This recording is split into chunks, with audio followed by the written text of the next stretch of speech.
Je ne sais pas pour vous, mais en ce qui me concerne, bien trop souvent dans ma vie, et je le déplore, Dieu me semble lointain.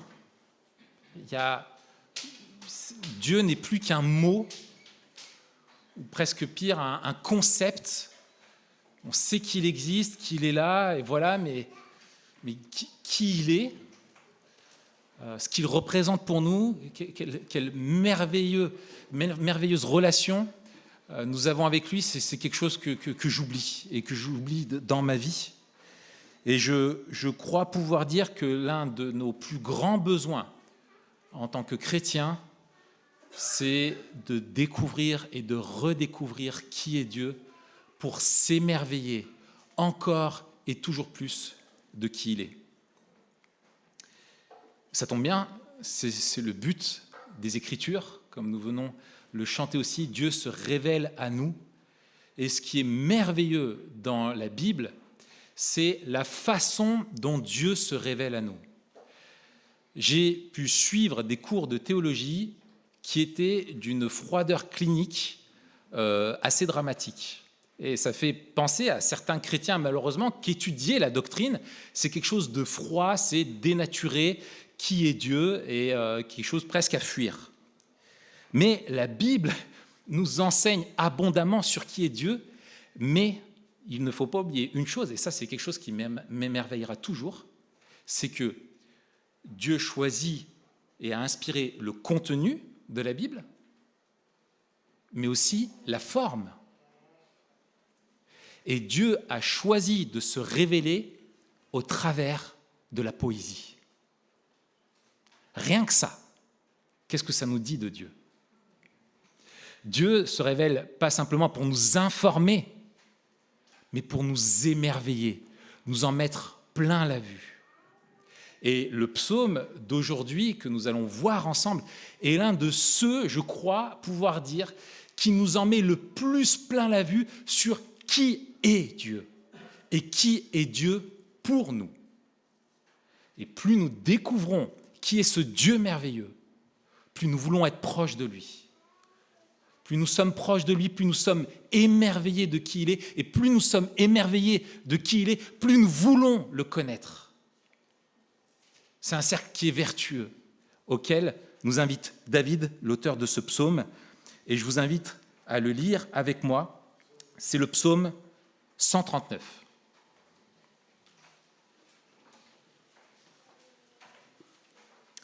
Il est affiché ici, mais je vous encourage vraiment, si vous avez une Bible, à le lire dans vos Bibles.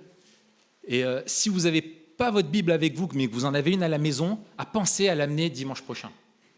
Vraiment, on affiche les textes pour celles et ceux qui n'ont pas de Bible, parce qu'on veut que tout le monde puisse lire le texte. C'est important de le lire par nos yeux. Mais si vous avez une Bible, prenez-la avec vous. Parce que quand on lit dans sa Bible, on mémorise mieux.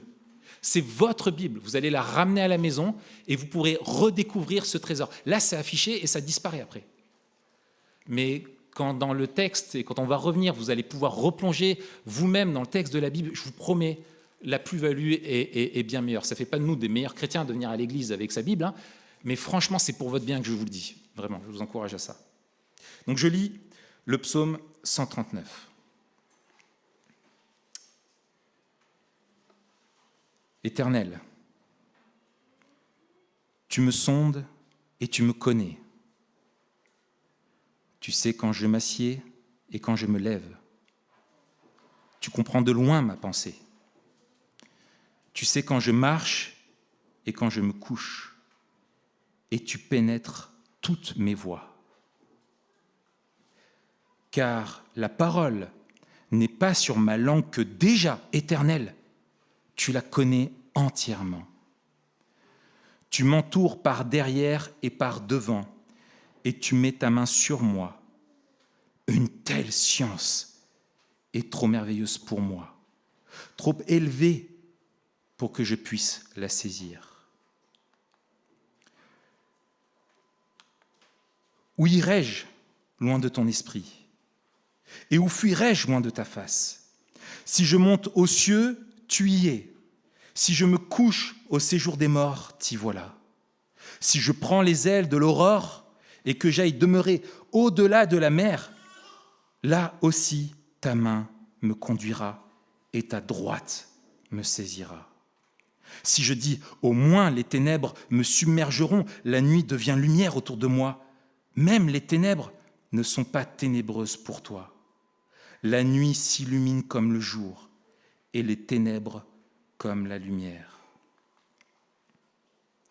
C'est toi qui as formé mes reins, qui m'as tenu caché dans le sein de ma mère. Je te célèbre, car je suis une créature merveilleuse. Tes œuvres sont des merveilles, et mon âme le reconnaît bien. Mon corps n'était pas caché devant toi lorsque j'ai été fait en secret, tissé dans les profondeurs de la terre.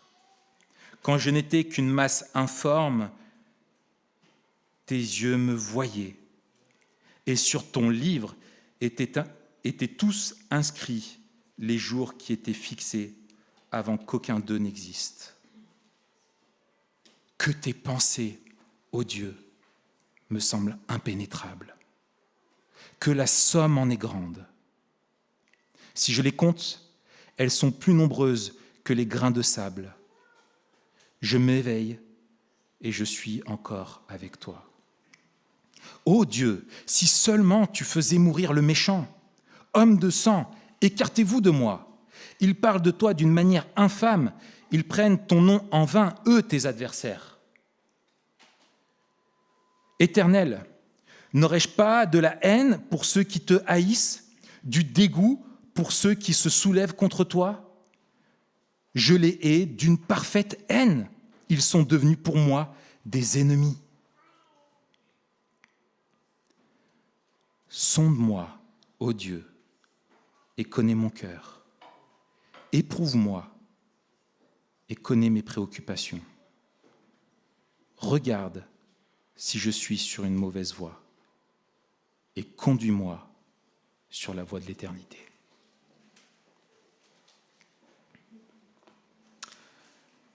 Quel psaume, n'est-ce pas? Sa lecture est suffisante, j'ai envie de dire. J'aurais presque envie de m'arrêter là. Ce psaume contient 4 strophes. 4 strophes qui décrivent 4 attributs, 4 qualités de Dieu, de qui est Dieu. La première strophe nous parle de ce Dieu qui sait tout. La deuxième, d'un Dieu qui est partout. La troisième, d'un Dieu qui est créateur. Et la dernière, un Dieu qui est saint. Et je vous propose de voir ensemble ces 4 strophes. Dieu sait tout, et tout de moi en particulier, parce que ici, David se concentre sur la connaissance qu'a Dieu de lui. En théologie, c'est un mot que vous connaissez, donc je le dis, on parle d'omniscience. Dieu qui sait absolument tout. Sa connaissance n'a pas de limite, n'a pas de fin. Il n'y a rien que Dieu ignore, rien ne lui échappe. Et David dit, Dieu sait tout ce que je fais. Et il évoque même des choses qui sont totalement banales, insignifiantes, que vous avez déjà fait plusieurs fois aujourd'hui, et même pendant ce culte, vous lever et vous asseoir. Tu sais quand je m'assieds, quand je me lève, tu comprends de loin ma pensée, tu sais quand je marche et quand je me couche. Le moindre mouvement de notre vie, Dieu le voit. Dieu le connaît. Il sait dans quel lieu nous sommes, avec qui nous sommes. Et c'est aussi valable sur Internet. Il sait sur quel site nous sommes, quelles photos nous regardons, pourquoi nous cliquons, etc. Mais ce n'est pas juste une surveillance à la Big Brother. Dieu n'est pas juste le fantasme de Google. Dieu est aussi celui qui voit à l'intérieur de nous, dit David. Dieu connaît nos pensées, même celles que nous ne comprenons pas nous-mêmes. Dieu sonde tout en nous et connaît même nos pensées d'avance. Il nous passe au scanner de son omniscience. Car la parole n'est pas sur ma langue, dit David, que déjà éternelle, tu la connais entièrement. La connaissance de Dieu précède nos propres pensées. Et David dit, tu m'entoures par derrière et par devant et tu mets ta main sur moi. Il voit la connaissance qu'a de Dieu comme quelque chose qui l'enveloppe, qui le perce, jusque même dans son inconscient, jusqu'à ce qui est le plus enfoui en nous, dans ce que nous ignorons même à propos de nous-mêmes, ou même ce que nous ne voulons pas voir de nous-mêmes. Dieu, lui, le voit. Rien ne lui est caché. Il n'y a rien que sa pensée ne puisse pas pénétrer. C'est fou quand on y songe. Hein. C'est incroyable. Il nous connaît mieux que nous-mêmes. Imaginez qu'on puisse afficher là sur l'écran vos pensées, toutes vos pensées, rien que celles de ce matin. Je ne sais pas vous, mais moi je fuis. J'aurais honte. Parce que je pense à des choses que même je n'oserais même pas les dire à voix haute si j'étais seul. Même les écrire et ensuite les déchirer, les jeter, je n'oserais pas, même si personne ne le voyait. Dieu le voit. Dieu voit toutes ces choses. David sait que Dieu connaît tout de lui, et regardez ce que lui dit. Verset 6, « Une telle science est trop merveilleuse pour moi, trop élevée pour que je puisse la saisir. » Pour David, la connaissance parfaite qu'a Dieu de lui n'est pas simplement de l'espionnage, c'est une connaissance parfaite de son Dieu, de son Père, un savoir intime que David sait aussi plein de compassion pour lui. Dieu voit tout en lui, mais il est plein de compassion et de compréhension. « Tu comprends de loin ma pensée, dit David. » Certes, Dieu voit en nous des choses qui lui déplaisent, des choses qu'il déteste. Mais Dieu voit que malgré notre cœur imparfait, nous l'aimons également. Ça, il le voit. Il voit aussi des choses, bien sûr, qu'il peut aimer, qui sont louables en nous. Mais il voit aussi sa propre œuvre rédemptrice en nous, son œuvre de transformation. Il voit comment l'Esprit agit en nous pour transformer et façonner nos pensées. Et l'apôtre Jean a une déclaration que je trouve simplement extraordinaire, qui, vous ne pouvez pas le savoir, comment elle a pu me réconforter dans ma vie. Au chapitre 3 de sa première épître, au verset 20, il dit ceci. « De quelque manière que notre cœur nous condamne, Dieu est plus grand que notre cœur et connaît tout. » Quand nous regardons à nous-mêmes et nous sondons notre cœur, nous voyons l'étendue des dégâts, mais Dieu a un regard qui transcende ça, qui est plus grand que ça, qui est autre, qui est le regard d'un Dieu qui sait tout, qui voit tout et qui nous aime. Qu'il sache tout de nous, les pensées passées, présentes et futures, et qu'il nous aime malgré tout, est quelque chose qui fait éclater d'autant plus sa grâce, n'est-ce pas? Quand on se rend compte qu'il sait tout de nous et qu'il peut donc nous offrir un salut qui efface jusqu'à la moindre pensée, un salut qui pardonne la moindre parole dite, un salut qui purifie. Si Dieu ne nous connaissait pas aussi intimement, comment pourrait-il alors nous offrir ce salut-là? Si Dieu ne nous sondait pas, si Dieu ne savait pas toutes nos mauvaises pensées, comment pourrait-il nous les pardonner, nous les laver, et comment le Saint-Esprit pourrait-il agir sur elles pour nous apprendre à les transformer? David ne voit pas Dieu comme simplement Big Brother, ce grand frère qui regarde tout, qui sonde tout, mais comme le regard de son Père avant tout. Et ça conduit au deuxième point de ce texte, la deuxième strophe. Dieu est partout avec moi. Et quand on pense, nous, à la façon dont Dieu peut tout savoir de nous, la tentation naturelle, c'est la fuite, n'est-ce pas? On a envie de fuir. Et c'est ce que David présuppose ici, une réaction qui pourrait être naturelle ici. Et la fuite de Dieu est quelque chose que l'on voit dès la chute d'Adam. Adam, où es-tu? Il est allé se cacher. Et l'homme est toujours en train de fuir Dieu consciemment ou inconsciemment, parce qu'il ne veut pas que ce Dieu qui sache tout de lui, devoir lui rendre des comptes. Et c'est pour ça que David dit au verset 7, « Où irai-je loin de ton esprit? Où irai-je loin de ta face ?» C'est une question rhétorique. David sait très bien que c'est vain. On ne peut pas fuir Dieu, puisque Dieu est omniprésent, c'est l'autre mot barbare. Dieu est partout. Aucune fuite possible devant lui. Il est partout. Sa présence n'a pas de limite. Dieu n'a pas de fin. Dieu n'a pas de fin. Il n'y a pas un endroit où Dieu soit absent, ni un endroit où il soit davantage présent. Je me souviens d'avoir été, alors toutes les personnes qui habitent dans la région ici ont fait ça, et ceux qui ont été à l'école obligatoire, c'est le pèlerinage, c'est les grottes de Choranche. Ces grottes immenses, je crois que c'est dans l'Oisan, dans le Vercors, je ne sais plus, dans la région. Et bref, et quand on rentre dans ces... Moi, je me souviens, la première fois que je suis rentré dans ces grottes, cette immensité qui est depuis toujours dans les ténèbres, le noir absolu, il y a un silence. Mais Dieu est là.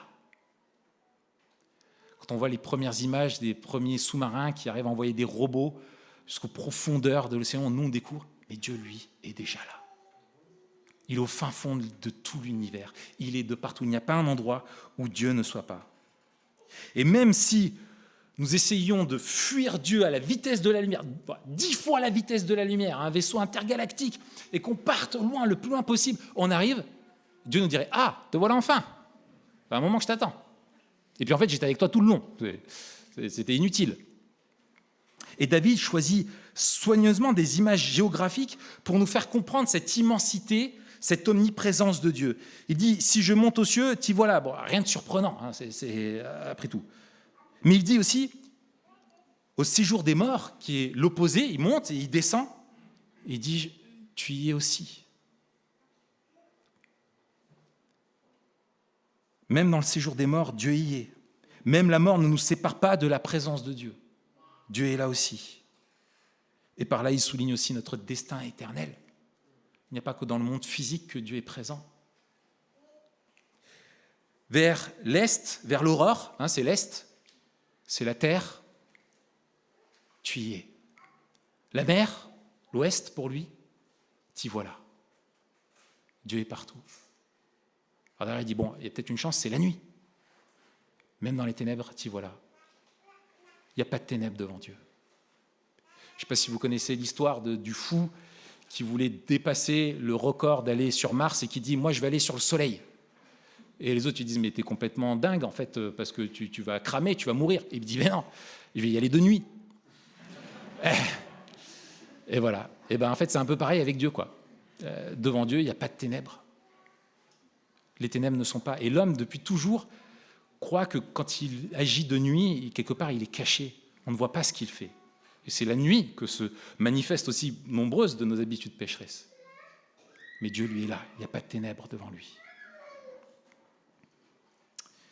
Cette vérité donne à David une consolation extraordinaire. Et je crois qu'elle est là aussi pour nous. Pour lui, l'omniprésence de Dieu à ses côtés est synonyme de fidélité, synonyme de sécurité, synonyme de compassion et synonyme de souveraineté de Dieu sur sa vie. Ta main me conduira et ta droite me saisira, dit-il au verset 10. Ce Dieu qui est partout avec nous est ce Dieu Père, protecteur, ce Dieu qui est notre ami, qui est constamment près de nous. Et cette présence de Dieu, Dieu a voulu lui-même l'a manifesté ultimement dans l'histoire, en venant physiquement, en Jésus-Christ, vivre au milieu de nous. Et Christ a montré auprès de qui Dieu veut être présent. Ceux qui pensent que Dieu ne veut rien connaître d'eux. Jésus est allé chercher ceux qui pensaient que Dieu ne cherchait pas, ceux que Dieu ne voulait pas aimer, ceux qui se croyaient trop loin pour que Dieu puisse les rejoindre. C'est vers eux qu'il est allé. Je crois qu'il faut donc bien distinguer le sentiment que nous pouvons avoir de la présence de Dieu à nos côtés de la réalité. Parfois, nous nous sentons loin de Dieu. C'est vrai, parce que notre relation avec lui a besoin d'être... nous avons besoin de réconciliation, nous avons des choses à lui dire. Nos péchés, nous cherchons à le fuir, mais c'est du ressenti. C'est un état spirituel, psychologique. Ce n'est pas une réalité. Dieu est toujours présent. Dieu est présent en plus en nous et nous a donné un gage. C'est le Saint-Esprit qui vit en nous, qui a fait de nous son temple, le lieu où il demeure. Et même quand nous sommes à plat spirituellement, embourbés dans notre péché, nous devons nous rappeler que Dieu est là, mais que ce n'est pas pour rien. C'est pour nous venir en secours, pour nous sanctifier, pour nous pardonner, pour nous transformer. Dieu est toujours avec nous. La troisième strophe de ce psaume, David souligne, c'est les versets 13 à 18, que Dieu est créateur de tout et de lui-même en particulier. Et là, il souligne le troisième mot barbare, c'est l'omnipotence, la toute-puissance de Dieu. Dieu est à l'origine de tout et il contrôle tout. Imaginez, vous savez, on a souvent dans les voitures ou dans les... Voilà, on mesure, imaginez une aiguille qui monte et qui va jusqu'au bout, on a pleine puissance du moteur. La toute-puissance de Dieu, elle monte, elle monte, elle monte, elle monte encore, encore et encore à l'infini. Il n'y a pas un moment donné où Dieu est au max. Sa puissance est infinie. Et il voit ce Dieu qui est ce créateur, ce Dieu qui est capable de créer la vie. Et David montre l'importance que ça a dans la vision de son identité, et je crois la vision que ça doit avoir dans notre identité. Il y a quelque chose d'extraordinaire que fait David ici, c'est qu'il fait le parallèle entre le fait que Dieu, tu m'as tissé lorsque j'étais dans les reins de ma mère, dans le ventre de ma mère, c'est l'image, et l'autre, tes yeux me voyaient quand j'étais dans les profondeurs de la terre, tu m'as tiré de la terre. C'est un parallèle qu'il fait entre la création d'Adam, qui a été tiré de la terre, et lui qui est sorti du ventre de sa mère. Rien à voir. Adam n'a pas été plus créé par Dieu que nous. Il n'est pas plus une créature de Dieu que nous. Et le fait que nous sommes créés par Dieu à son image fait de nous des créatures merveilleuses. Ce qui confère la dignité à la vie humaine, c'est qu'elle est image de Dieu. Et David dit, ce n'est pas quelque chose qui devient une réalité simplement quand il y a la naissance, mais dès la conception, dès les reins de sa mère, dès l'état embryonnaire. L'homme a une dignité, l'embryon a une dignité qui est celle d'être en devenir, créé à l'image de Dieu. C'est pour cela que nous, chrétiens, sommes contre l'avortement. Parce que c'est une vie qui est créée par Dieu et qui appartient à Dieu. Et qui a une dignité autant, et Dieu y porte autant attention qu'à nous tous qui sommes sortis du ventre. Dieu ne fait pas cette distinction que nous faisons par commodité. Mais ce n'est pas tout.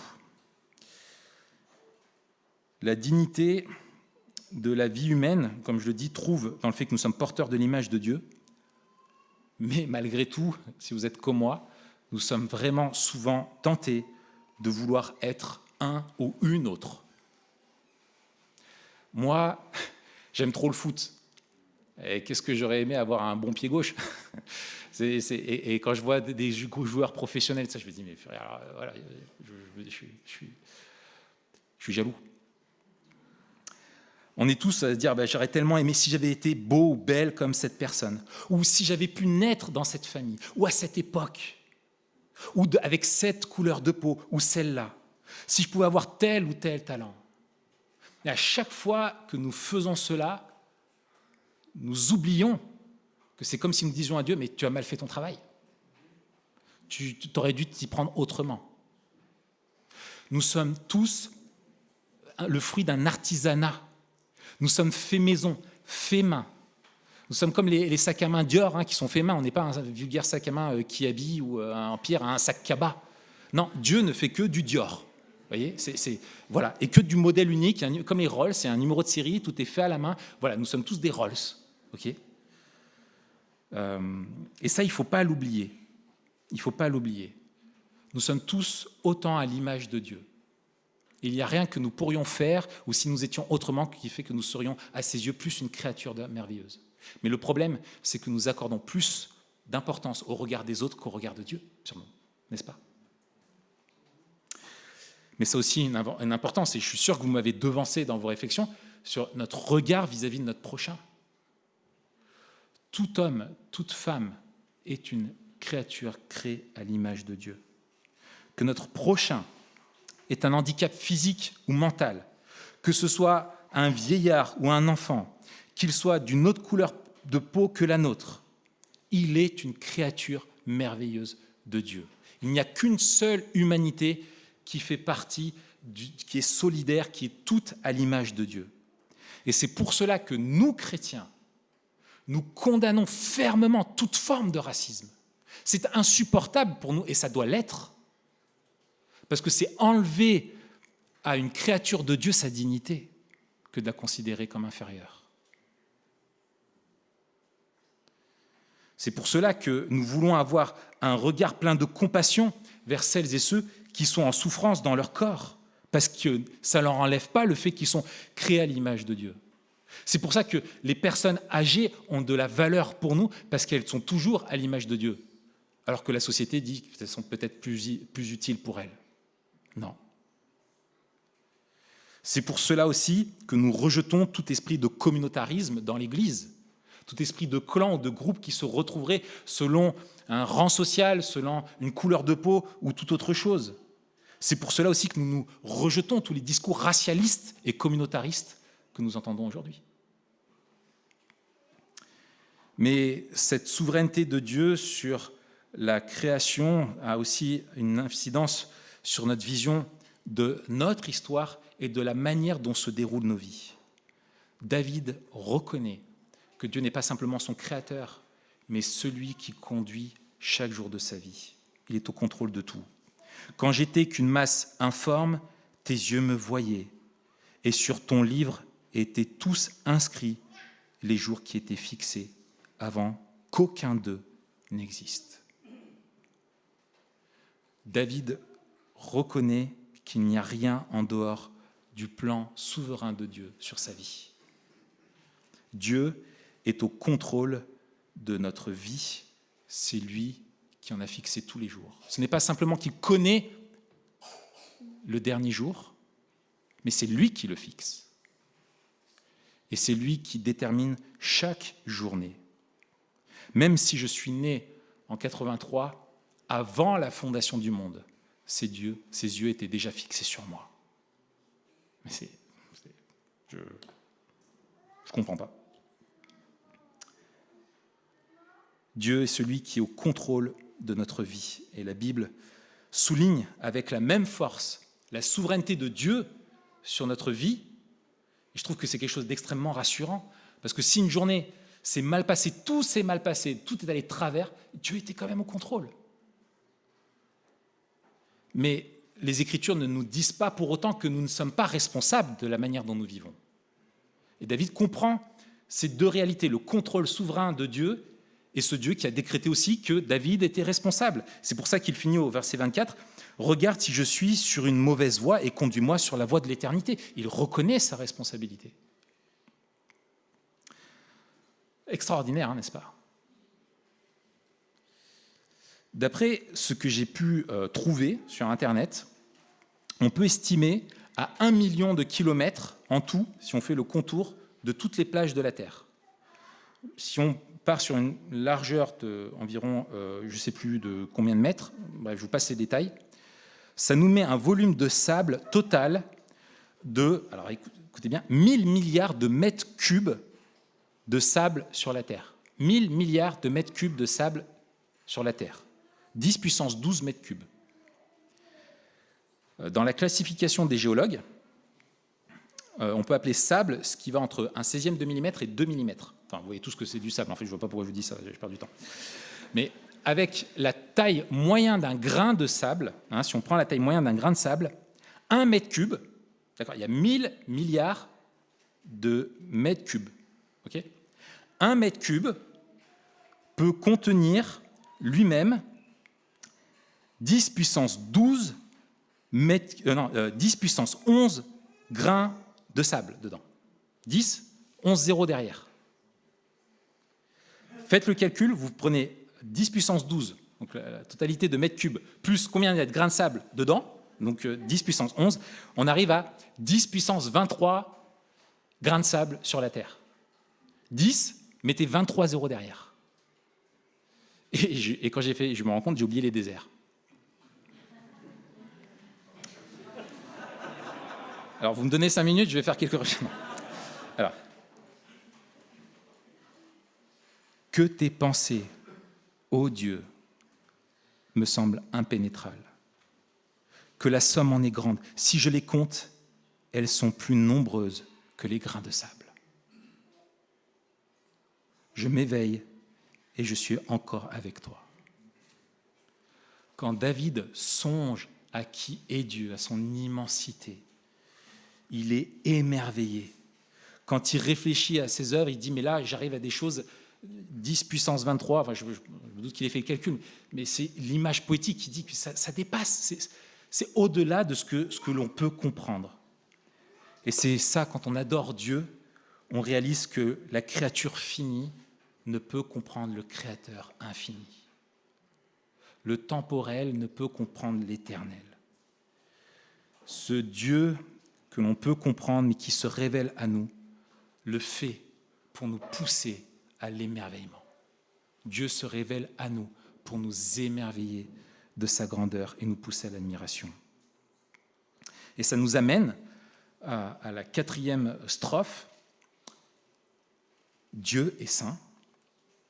Et on voit quand David finit en disant « Mais, oh Dieu, que la somme en est grande, si je compte tes pensées, elles sont impénétrables, mais quel Dieu merveilleux tu es. Oh Dieu, si seulement tu faisais mourir le méchant. Homme de sang, écartez-vous de moi. » Waouh. Quand on lit ça, on se dit « Mais attends, comment il peut changer de registre si soudainement comme ça ?» C'est tellement abrupt, n'est-ce pas? Et il y a certains commentateurs qui ont dit « Mais en fait, il faudrait couper ces 2 psaumes. » On a oublié de couper ces 2 psaumes, 2 thématiques différentes. Mais ils sont minoritaires, et je crois qu'à raison, parce qu'ils ont tort. Non, mais oui, c'est vrai. Ouais. Non. Pourquoi David change de registre? Il prend un registre, Stéphane nous en parlait il y a 2 semaines, je crois, du registre de l'imprécation, les psaumes imprécatoires. Les passages où le psalmiste appelle Dieu à son jugement. Il demande à Dieu de maudire ses ennemis, il exprime sa haine lui-même pour les ennemis de Dieu. Mais pourquoi David change-t-il si soudainement? Eh bien, je crois que dans son esprit, il vient se rencontrer l'entrechoc de la contemplation merveilleuse de qui est Dieu avec la réalité du monde dans lequel il vit. De l'homme qui rejette ce Dieu si merveilleux, ce Dieu si bon, si extraordinaire. Et l'attitude de l'homme à l'égard de Dieu le met en colère. Comment un Dieu si incroyable peut être rejeté par l'homme? Et il me semble, je ne mettrai pas ma main à couper, mais que David s'adresse plutôt au peuple d'Israël. Encore pire, le peuple de Dieu qui vit loin de Dieu et qui désobéit à Dieu. Comment l'homme peut-il rejeter un Dieu si merveilleux, ce Créateur qui le connaît parfaitement, qui connaît tous d'eux, qui sonde leur esprit, qui est toujours avec eux? Il voit chacune de leurs pensées. Dieu les voit, ces pensées. David voit le comportement et David dit, ils parlent de toi d'une manière infâme, ils prennent ton nom en vain. Eux, tes adversaires éternels, n'aurais-je pas de la haine pour ceux qui te haïssent, du dégoût pour ceux qui se soulèvent contre toi? David voit cette hostilité délibérée de l'homme contre Dieu. Il dit, mais c'est pas normal. C'est pas normal. Dieu fait ce que tu dois faire. Juge-les. Parce que tu es un Dieu qui est saint et qui ne tolère pas le mal. Et je vous propose d'examiner un petit peu pourquoi David se met tant en colère. D'abord, rappelez une chose que Stéphane a dit qui était importante, c'est que David ne se met pas en colère pour lui personnellement, pour ce qu'ils lui font à lui, ou quand il le fait, c'est ce qu'ils lui font à lui pour ce qu'il représente, c'est-à-dire il représente Dieu en tant que roi dans le peuple. Mais David se met en colère pour ce qu'ils font à Dieu, avant tout. Une autre chose très importante dans les passages comme ça dans la Bible, et en particulier dans l'Ancien Testament, qui peuvent des fois nous heurter, quand on voit cet appel au jugement de Dieu, il faut se rappeler de qui il est dit. Ce n'est pas le membre lambda du peuple, c'est le roi, ou c'est un prophète qui le fait. Et le roi David avait ce rôle-là de représenter Dieu. Il avait cette fonction de représentation de Dieu et de conduite du peuple de Dieu au nom de Dieu. Il représentait Dieu au milieu d'eux. Et d'une certaine manière, quand David parle, il se fait la voix de Dieu. D'accord ? C'est Dieu qui, au travers de lui, dit « Je détruirai ceux qui me haïssent ».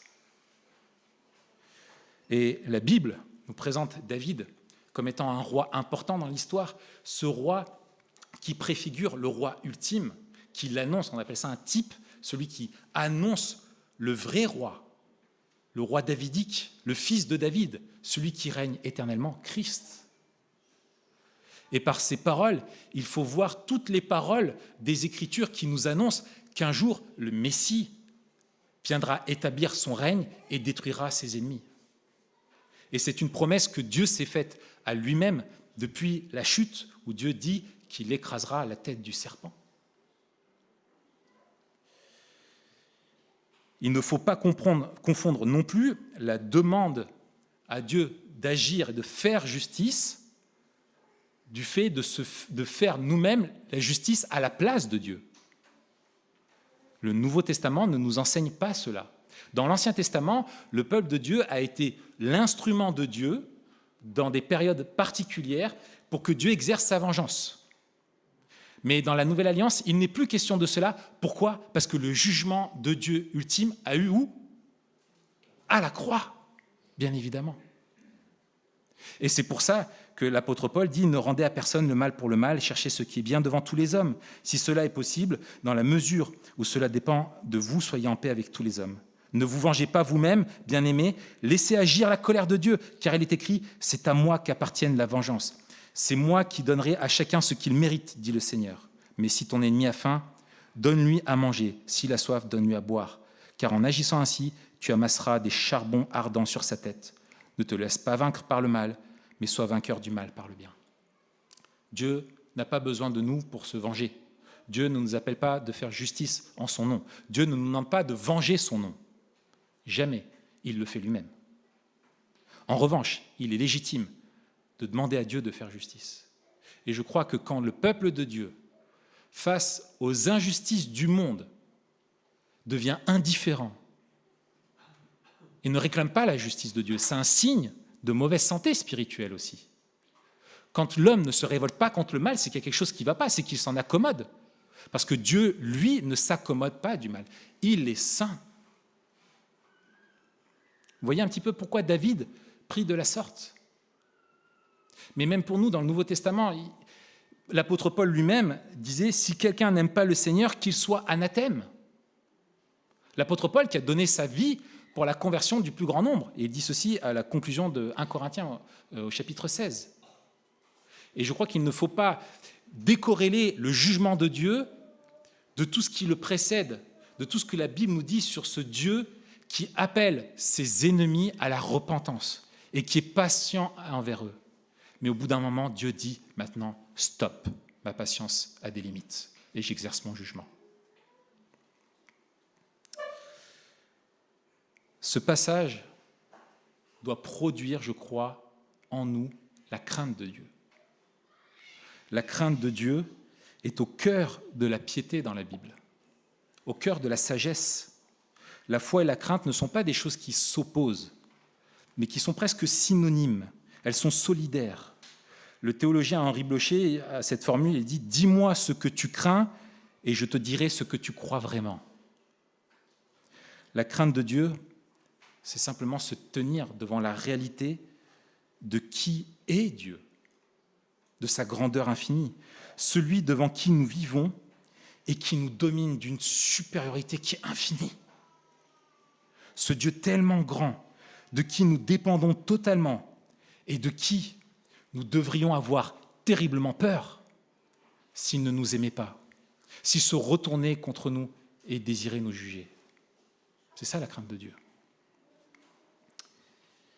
Et Dieu est mon Dieu, dit David, à qui il veut plaire. Et c'est la conclusion de David. Sonde-moi, ô Dieu, et connais mon cœur. Éprouve-moi et connais mes préoccupations. Regarde si je suis sur une mauvaise voie et conduis-moi sur la voie de l'éternité. David ne se conduit pas comme les pharisiens qui se croyaient justes, parfaits devant Dieu et qui condamnaient les autres. Non, au contraire, il est conscient qu'il est un homme pécheur et qu'il a besoin que Dieu le sonde, qu'il a besoin que Dieu l'éprouve et il a besoin que Dieu le conduise dans sa vie. Parce que David veut vivre au diapason de Dieu. Il veut vivre avec lui. Il sait que plus sa relation sera intime avec Dieu, plus il sera émerveillé de lui, plus il marchera sur la voie qu'il doit suivre. Et je vous fais remarquer une chose. Verset 1. Éternel, tu me sondes et tu me connais. Une déclaration de David, une constatation. Verset 23. Sonde-moi, ô Dieu, et connais mon cœur. Il passe de la constatation de qui est Dieu à la prière. Sonde-moi et connais mon cœur. Le théologien puritain Thomas de Goodwin donne une très belle image de ce à quoi David aspire. Un homme et son petit enfant, son fils, marchent sur la route et ils se promènent main dans la main. Et l'enfant sait qu'il est l'enfant de son père. Il sait que son père l'aime. Il s'en réjouit et il en est heureux. Il n'a aucune incertitude à ce sujet. Mais soudain, le père, poussé par une impulsion, saisit l'enfant, le prend dans ses bras, l'étreint, l'embrasse, le couvre de son amour, puis le repose et ils continuent de marcher ensemble. Aspirez à cette expérience, poursuivez-la, demandez-la à Dieu sans cesse. Chaque chrétien devrait constamment chercher à faire l'expérience de la face de Dieu dans cette vie, autant qu'il veut bien nous la donner. Et je crois que c'est ce que David veut et c'est ce qui nous encourage. Dieu aspire à nous donner plus de lui-même que nous sommes bien enclins souvent à lui demander. Dieu veut se donner totalement à nous, ici et maintenant. Et plus nous connaîtrons ce Dieu, plus nous passerons du temps à le contempler, plus nous serons émerveillés, plus nous voudrons le connaître encore, et plus nous serons émerveillés, et plus nous voudrons le connaître, et plus nous serons émerveillés. Si Dieu se révèle, c'est qu'il sait tout, qu'il nous révèle qu'il sait tout de nous, qu'il nous sonde, c'est pour se révéler à nous et nous permettre de le contempler.